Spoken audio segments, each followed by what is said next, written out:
Well, I met a guy called Eduardo who works for Melissa and has done for many years. I met him nearly about 6 years ago now in London through a mutual friend of ours, a guy, Judy Blame, the jewellery designer. And we've known each other since then, and we've always talked about doing something.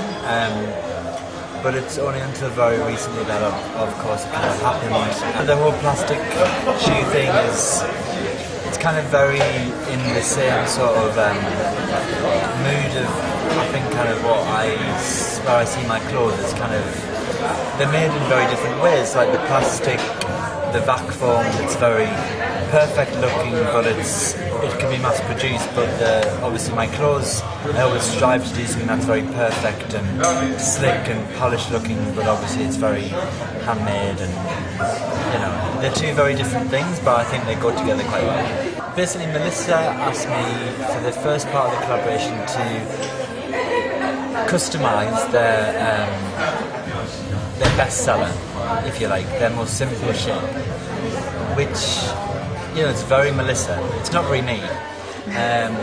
So the idea to start the collaboration was to use something that's very Melissa with something that's very Gareth Pugh and mix them together in a kind of very understandable, easy way. I quite like the idea of people who maybe want to buy my stuff and who can't afford it can actually have something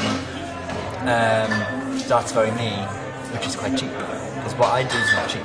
And I know a lot of American designers talk about like Our Girl, or it's not something that I do. It's not. I don't see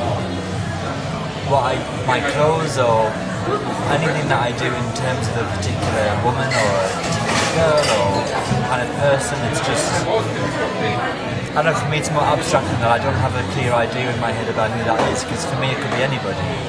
It just depends whether or not that person has the confidence in themselves to do something like that.